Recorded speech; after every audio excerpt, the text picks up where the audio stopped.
pizza on God's green earth. Hey, man. You know what, man? They had that pizza here that they brought by the studio, when we were celebrating the new relationship. Didn't save me a slice. And it was perfect. What, JB? Said didn't save me a slice of nothing. My man, you took off off early, like bro. That? What's up with that? Dang. We're going to have to make sure we hold it down for the brothers. I actually had to drive back up here. Shout out Brady. Yeah. He saved me one of the cheese ones. Mm-hmm. And I was like, dope, man. Yeah, I ate it cold, too, and it was still really good. Yeah, oh yeah, it's always good. That's on y'all for leaving so early, man. Everybody knew Buddies was gonna be in the building, man. Y'all was the last ones to know. Y'all ain't said a damn thing. Nah, I'm sorry, Look man. at Willie B. I'm sorry, man. Got me fucked up. It's all right. Well, JB, man, let's get into this Pistons conversation, man. We'll kick it off with the video walking down the recap, man. And then I got some other videos that we're going to get into before we get the conversation rolling. Shea Gilgeous-Alexander with a 48 tough points tonight. But this one, it felt like the rest one was still the show. The Pistons fall 113-107, but they fought. Like there's only so much you can do. And in this one, it just didn't have enough. Let me know what you guys think in the comments. About to go to the press conference to talk about it. Yeah, and what I want to be able to do now is at least set the stage as it relates to the comments of JB Bickerstaff and Malik Beasley. But everybody knew what went down. The ejection of Cade Cunningham, kind of the flow of the referees and such, and how they were calling that game. And the Pistons, they received so many texts in that game. Yeah, so many different texts in the game, and it was a frustrating night for them. And this is something that we know JB Bickerstaff has talked about a whole lot, the entire season. We've talked about sideline JB Bickerstaff. I believe he is the head coach that has the most technical fouls this year, but it's because he's going to fight for his guys. You damn right. He's going to fight for them, and that does put them in a little bit of probably an ire with referees maybe. I know that the referees have a very tough job to do out there, but I know that as it relates to how short they're going to be as it relates to calling technicals on you is probably going to be based on the relationships that they feel they've had prior. And so, it was just a night where ultimately I do believe that the refereeing could have been more balanced and much better, and the NBA tracks this stuff as well, and I'm glad that they do, to make sure that the referees are held responsible for their performance. But with the Pistons, it was nice to know that at least Malik Beasley, when he stepped to the podium, he believed that there was more that they could have given. Yeah. That despite everything that went down, they still want to be better. And to me, I love the fact that their coach is going to fight for them. And I love the fact that that team, if that's what they're believing, then it also means that those coaches and those vets are the absolute right ones, and that they have continued to be. What in the heck is that? Yeah, but they've continued. Justin over here, big ass nose. I was like, oh, Justin. No, but that they have continued. They've continued, though, to be tapped in with the message. And I do believe they battled tough, man. They fought. They did. OKC Thunder the entire night. SGA popped up for 48, man. Yeah. He's a tough cover. But this team showed me something, man. No, absolutely, bro. And it's just when they play so hard, bro, it gets frustrating at times. And we've brought it up, not just this hasn't been an isolated incident. This has been something ongoing throughout the season. And it's not just Cade. It's the Pistons team as a whole. Make no mistake about it. And, it's all well and good that the referees get reprimanded after the fact. But that's bullshit, bro. I want the effect to be on the floor. Like, that's fine. The problem isn't that you call fouls on the Pistons. You can call as many fouls as you want to on us, but just keep it consistent. Mm-hmm. That's been my problem with the officiating this whole effing season, bro. And it's not a good look when you have a league that has a history of biased officials, that has a history of referees, swaying their officiating decisions based on relationships or based on how a player or coach talks to you. That shit is weak as fuck to me. Like, it's no place for that at this point. And when you have an up and coming team like a Pistons team, you're not doing them any service by swallowing your whistle and what seems to be damn near every game. I mean, Cade's out there taking a beating. Do I not need to bring up the LA Clippers game? You got all the celebrities in the house. James Harden goes to the line for 20 free throws. Cade gets 6. In this game, SGA, he goes to the line 10 times. Cade gets 1 in 48 minutes. Cade gets 1 free throw attempt. and his game is primarily based on getting to the basket, it makes no sense to me. And I'm so glad that JB Bickerstaff went up there and crashed out, because sometimes that's what you got to do to get your message across. And I just hope the NBA going forward fix it on the court, bro. I don't want to hear it in a tweet. I don't want to hear it in a press release. Fix it on the court, bro, because that's where it matters. That's where it matters most. And you said what needed to be said on that, man. There's so many different feelings that I have, even so much with the perspective of what went down on the play with Stu, which really, really, really tipped the scales over.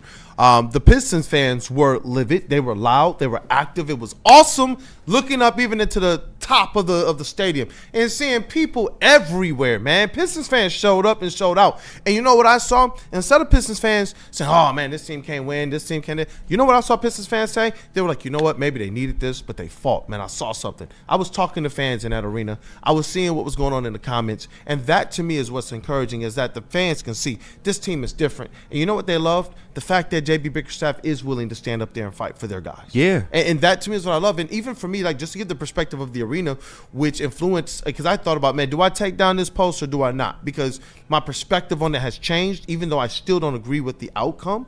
And it's as it related to the play with Isaiah Stewart, Cade Cunningham, Lou Dort, and SGA.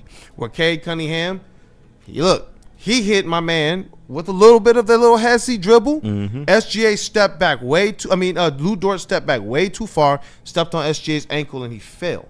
Right after that play, though, Jalen Williams and Stewart, they're looking up to try and battle for a rebound. Jalen Williams, he hooks his arm around Isaiah Stewart. Isaiah Stewart's trying to get around. He grabs Jalen Williams, and he kind of just shoves him out the way. Yeah. And that's where play stops. Now, in the arena, the perspective, and there was no calls or anything like that, you see Lou Dort go down, and all you see after a while of him kind of rolling around, because that's where everyone's attention is the ref blow everything dead, and then he goes right over to Jalen Williams to make sure he's okay. The next thing, no announcements, the very next thing that happens is a review of the play for a hostile act. Wow. And LCA loses it. Yeah. Now, what the pool report says, and I have to be fair to the referees, is that the standing call from the minute that they blew the play dead was that it was a loose ball foul on Isaiah Stewart, and we all know a lot of times the second player is the one that's going to get the retaliator, is the one that's going to get called. So listen, we roll with that flow, and that's why I say, even though I don't agree with the outcome, I can understand it, and I do believe if the referees had at least let it be known, listen, there's a loose ball foul on Stewart that's going to stand, but we're just reviewing the play because there's a player down holding his cup area. Yeah. We're just going to review the play. It was a growing, because when we play the play, you're going to see my man got stretched out, and I get it. As a man to man, I don't even care if you're on the opposite team. I get it, bro. I feel for you. But that just, I don't get it. That to me was one of those reputation ones. Stu was in the area. It must have been something. Yeah, like, and so they go to review for hostile act, and they say over the thing, hey, listen, it was not a hostile act. He slipped on his own, but Isaiah Stewart foul. The arena lit up. And we've seen that before. Because that was the first time we heard that call. Yeah. And they said, wait, y'all went from reviewing, realizing that there was no hostile act, to now there's being a free throw. Free throws come in on this bogus play where you could have called a foul on either Stewart or Jalen Williams. That is where people went crazy, bro, in that arena. And the environment was crazy. And so Cade, what got him thrown out is when he was like, okay, then. If it's a loose ball foul and you're giving them 2 free throws, we're supposed to line up. It's not a tech. Exactly. And that's where things got crazy. He's effectively telling the refs, hey, we're supposed to be able to line up. And in a calm manner, by the way. In a calm manner, and the ref teed him up. And that's where you can see the motion build, because it's not just that one moment. This has been a seasons-long thing. And for Cade Cunningham, it's been a career-long thing. Yeah. You can look at the fouls he's supposed to get and the fact that, honestly, he's not getting it. Yeah. And that, to me, is the biggest thing. And that's what made JB Bickerstaff crash out as well. And so let's get the plays. And then, so let's get the one, you'll see us like a replay with the scoreboard, and then the other one we'll play back-to-back where Cade Cunningham as well is going. But let's play the Isaiah Stewart one, and you can keep the audio up as well, just so people can see. It looks kind of like the replay on the big screen. I got you.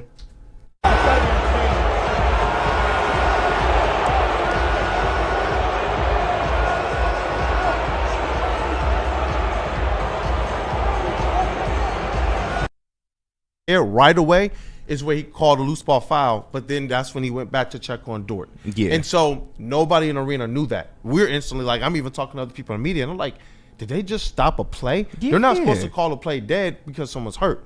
You're supposed to either let the play go to a call or a score or timeout. Yeah. And so that's where we're like, man. So, instantly went on there like, yo, this is weird. And I've added more context to that post since. But they did state that they called the loose ball foul right then and there. And I can understand that. I can understand it. You're looking at everything, Dort's down. Then the next thing you look up, Jalen Williams is flying.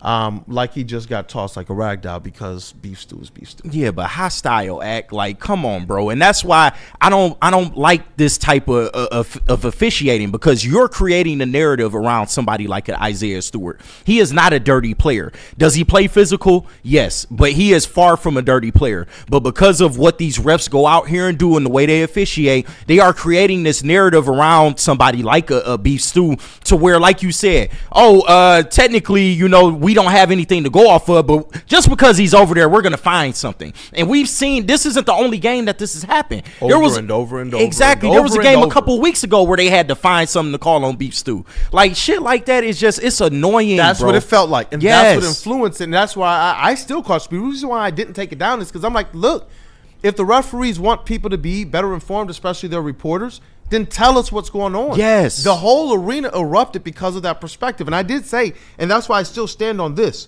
even though I still think it's the wrong call, because the first screenshot you take of their interaction is Jalen Williams' arm all the way around Stewart. Yeah. I'm sorry. That's just a recipe for disaster. But that's the only way they can try and keep him off the boards. They used to try that stuff with Ben Wallace, too. Mm-hmm. It just is Absolutely. what it is, and they're not calling it. Yeah. That's that, and that frustration is going to boil. And other teams know that. They go out there looking for stuff like that because they know, okay, the Pistons have a bad reputation in the eyes of the refs. So it's easy to get those Mark calls. said it's a soft league, and as usual, people love hating on Michigan, Detroit teams, and that's what JB Bickerstaff went. Oh, we know we got a reputation of being a physical team. We know that too, because other coaches are coming into town. And how is Mike Malone able to say, well, I already learned the refs, of the Nuggets. Hey, the Pistons play physical, not with my guy Jokic. How is he able to do that? Yeah, that's crazy. How is he able to come into town an hour home, bro, and tell the refs that? That to me is just mind-boggling. It's crazy. Go out there and play ball. If it's physical, it's physical. If it's a foul, it's a foul. Now we got the league crying, just like the NFC North crying about the Lions.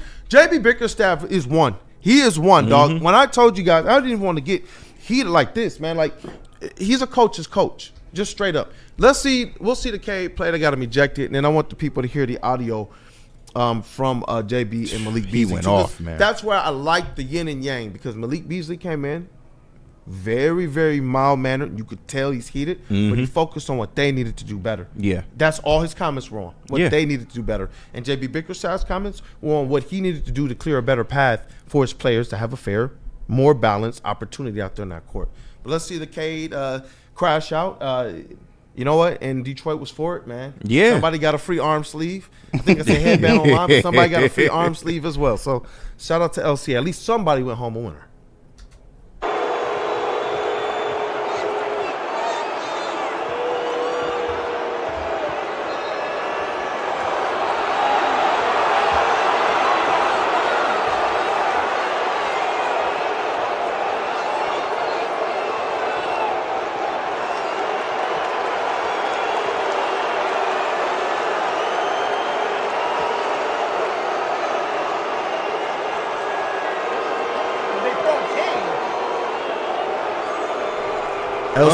LCA, look at that, packed, bro, and top to bottom, and somebody tries to get an explanation, and you just teeing people up, like, that shit is weak to me. That's what I'm talking about, man. Weak, and just the other aspect of it, like JB Bickerstaff was there clapping and getting the crowd fired up too, like egging them on, like, look, and I get it, like JB Bickerstaff. If he not gonna stand up for the team, who will? Because it's like, it's atrocious at this point, bro. Like, we've been talking about this shit all year long. And not just, like I said, it's more than just Cade. Yes, Cade is not getting the calls, but overall, this is a Pistons problem. And the way these games are officiated, it's disgusting, bro. And when we just try to get an explanation as to something, you're automatically getting teed up. Like he wasn't even demonstrative. Exactly. JB even said it in the press conference. Hey, I'm just trying to get an explanation on something, but you just outright just ignoring me. Like, what type of game are we running here? Like, that's so weak, bro. Yeah, I can't get over it. Let's hear from them. So I want the people to hear the fire over JB Bickerstaff and then Malik. Do you want us to take a quick break, JB Bickerstaff? JB Bickersmooth. JB Bickersmooth. Hey, look, you were the first person to say JB Bickerstaff should be the coach. You were the first person I heard anywhere say that, man. When he wasn't even a candidate. They were already hiring other people or interviewing other people and had leaders. You were the one that were like, nah, they need to look over here. We can take a quick break and then come back with it. How about that? Hey, let's do that, man. Let's do that. Who is saying what up, though, to? Les Stanford. Hey, Les Stanford Chevrolet, man, and they got deals for you. Some new deals, man. Jugga Nathan, neurosurgery. You all right with that word? And Woodward Dr. Sports. Jugs. Dr. Dr. Jugs. No, they don't do boobs. Stop asking I know, me. he missed the shot, man.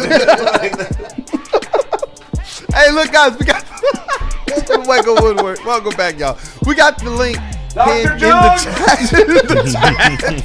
chat. Go ahead.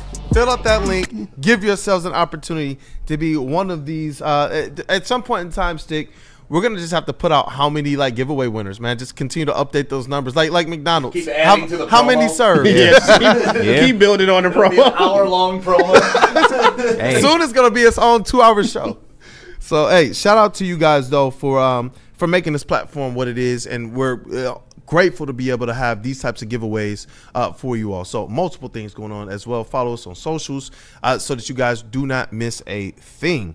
But let's get back into these Detroit Pistons. And you know what? The chat family's been fired up about this as well. I'm seeing people that are like, yo, Cade is a star who's not getting a star type treatment. And I know how that hits for us as Pistons fans and Detroit sports fans, because we've largely see our teams, if they're going to win, have to do it without some of the biases that as fans we perceive. And they've had to, and that's what makes it even so much more that when they do punch through and then they win, we know that it's against every single uphill battle possible. And it takes a certain type of player to be able to do that. And they have to, whether they're originally from here or not, they still have to jive with what's made Detroit great. And that to me is what's awesome about these players. All of them now playing their home games, Woodward Ave, in the city, all of them being guys who want to be here. You know, and that to me is what made it so much more impactful and meaningful when Beasley stepped to the podium. But we got to give the people what they want. We do. We got to give them first JB Bickerstaff. So I say JB Smooth. JB Bickerstaff at the podium, man. The press conference, let's just say it was short and spicy. I can't say sweet. What do you say to your guys after a game like this? I'm extremely proud of the way they continue to compete. I'm disgusted by the way that game was officiated. The level of disrespect was above and beyond. They have a guy fall down and trip on his own teammate's foot. They review us for a hostile act. They throw an elbow to our chest, neck area. I ask for him, at least take a look at it, right? Just show us the respect to take a look at it, okay? No one would take a look at it. Okay, the disrespect has gone far enough, and I'm not going to allow our guys to be treated the way that they were treated tonight. Okay, I tried to have a conversation with official. The official was arguing with Mark. I say his name one time, and he screams at me and tells me that's enough. Right? We understand that we play a style of ball that's physical, it's on the edge. Right? I coach my ass off with a passionate way. I'm into the games. Our players are into the games. We understand that. Right? But we deserve a level of respect because we're competing our tails off and bringing something positive to this league. Right? We're growing young players. Our young players are competing their tail off. The least that they could do is get the same respect that everybody else in this league gets and get refereed the same way that everybody else in this league gets reffed. And enough is enough of it.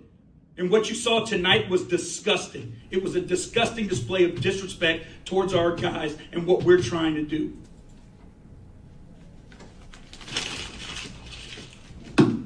Whew. That's my coach. Damn skip. That's my coach. Fuego. That's my coach. Fuego. Jesus Straight Christ. flames. And you know what? Because I see people in the chat. You know, obviously, I like Mark. I like Matthew Kruger. I do.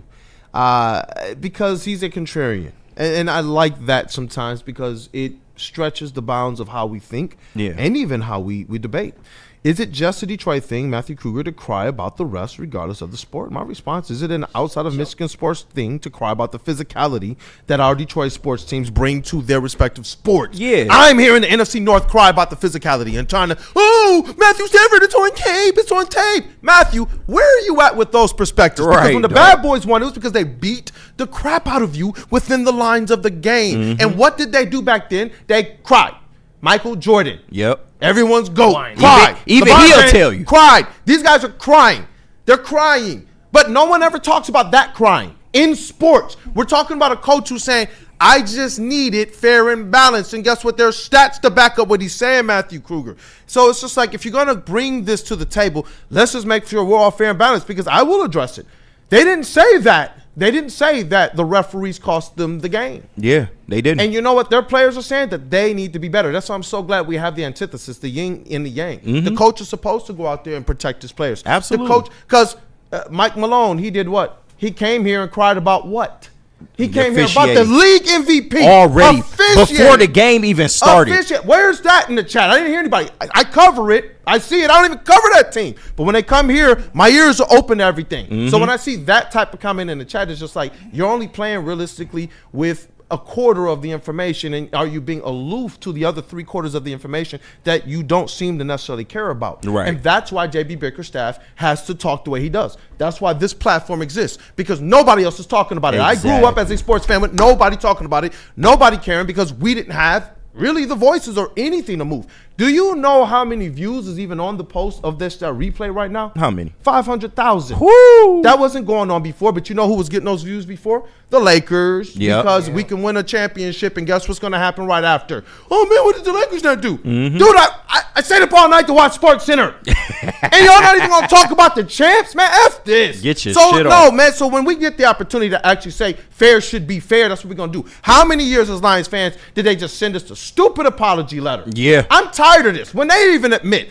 oops, Detroit versus everybody, and then they feed more into the narrative. How many letters? To the point that I remember when Woodward Sports started, we would make up the fake apology letters, and then they would almost word for word be the same letters they would send us after they screwed us. So that's why I'm just like, no, listen, you don't ever want your team to feel like the refs are the reason why they win or they lose. But as a coach, you got to go to bat for your squad. And that's what JB Bickerstaff did. And you know what else he did? He's also making sure that they're well coached. Yep. He's also making sure that they're buying into the message. He's also making sure that they are ahead of schedule. And He's he also holds making them sure that they're accountable. blasting through everyone's expectations. And he stepped to the podium even in wins and said, this team didn't play to the standard. Exactly. So that's where, if he's going to talk about the referees, guess what? I'm going to actually be like, I'm going to listen to what he's saying. Because when Monty did it was like, but Monty, you're not even doing the things necessary to put your players in the right position to even have this argument or this fight. And remember, Monty tried. It's not right. You know, they need to be better. And then he just left the podium. Yeah. And you didn't have any foundation to build that on. JB Bickerstaff is a successful head coach in this league who's built up multiple teams from obscurity to like playoffs, not even just play-ins. And so that's where it changes for me. If his team was stepping to the podium saying, we need the refs, then we would have a little bit of a different conversation. But let's get Malik Beasley's comments so we can see what his players actually believe. What did you see from the team tonight that allowed them to put that run together, after K was ejected? Honestly, I feel like we did a great job of controlling the game in terms of how many takes we had. Obviously, when you get a 6-point swing with the ball back again, it's tough. But we gotta be better, mentally, as a whole, including myself. And that was it. Mark Royal said Pistons need to stop crashing out. The technical fouls lost them that game. There was a foul on Stu and Cade, was crashing out after, and that's what he said. He stepped to the podium and what he said. And that's why I'm glad they got these vets who have been there in these positions. Yeah. Malik Beasley has been a part of special teams and part of special runs in this league. And he stepped to the table and said what? Hey, we got to be better. I thought that we still gave ourselves a good chance despite the text, but we cost ourselves. Yeah, exactly. That's the point of it that I love. We have to be better, including myself, because we know Malik is going to be one of your louder people on that team. He's going to be one of your vocal guys. He's just pushed himself into effectively that number 2 on the team, even off of the bench, and he stepped to the podium and he took self-responsibility. That's the reason why I am fired up about everything that went down with this squad and exactly how JB Bickerstaff did it and exactly what the players are saying. I have not heard the players step to the podium, and I have not had any media interaction with them, even when referees were a thing where I've heard this team crater and say, well, the refs are costing us. No, they say there's still things we know we could do better. And that, to me, is a sign of a well-coached team, of a team that's stepping into maturity, and a team that we can see. Both, hey, I sent you guys, I think I sent it to the social group, the Pistons still over the last 10 games are your number 5 net overall team in the entire league. And they're top 5 defensively and offensively. Like, these are things to be championed about. These are things to cry aloud about. You know, as it relates to the things that we project here. If we're going to try and say, well, why are they crying about the refs? Is anybody actually looking at what this Pistons team is doing? They are playing so far and above any way that the referees are going to even be able to affect them. This team has 37 wins right now with an opportunity to finish the season above 500. 37 wins. Do you know how many games they got to win to get there? Just 5. That's what gets them above 500 on this season. And so that's where I'm just like, listen, guys, they won 14 games last year. Well, largely this young core is still the same core. And it wasn't a lot of change. Taking a huge, they just added in some vets who most people still complain about. Yeah. And look at the jump that they've taken. So, yes, if I'm JB Bickerstaff, we see Mike Malone, he gets to come and say it in a pregame press conference, I already talked to the refs. I bet you did. JB Bickerstaff said, I tried to talk to the ref. He yelled at me and gave me a tech. So, yes, you do need to be able to bring some type of attention to how things are going on, because what happened in that game, they allowed Jokic to do whatever he wanted, and he got one of the most insane triple-double lines I've ever seen in my life. Yeah. And they couldn't touch him. Yeah. So, no, that's not basketball, Matthew Kruger. That's not basketball, bro. And when a coach is able to come in and dictate that against what the actual flow of the game is supposed to be, before the game even starts. That's like, before the game. That's a come problem. on, man. And just know that this has happened against our other teams like the Lions. That to me is where it's just like, no, I'm going to keep the same energy 100. The league is crying about the physicality we're bringing, and for whatever reason, this thing is affecting what is going on the floor between these two teams and how the referees are calling the flow of the game. And that's just real. It's borderline costing them games. But notice none of the fans, even the ones that are super invested, nobody said that those fouls cost the Pistons the game. We all hold this team to a certain standard, and they hold themselves to that standard too. They not just out here bitching and moaning for no reason. Did you see the passion on JB Bickerstaff? In that fucking press, I felt it through the screen, bro. That is a man that has dealt with this through almost 82 games of basketball, and enough is enough, bro. It's on my Owen Hart shit, man. Rest in peace. Enough is enough, and it's time for a change.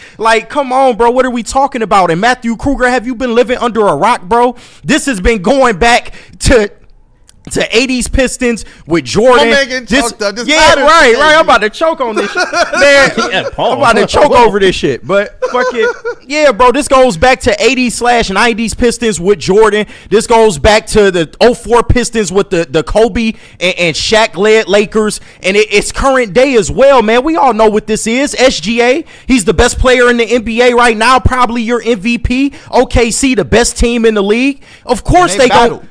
And they battled them, but of course they're going to get the benefit of the whistle because it's the Pistons. It's a medium market.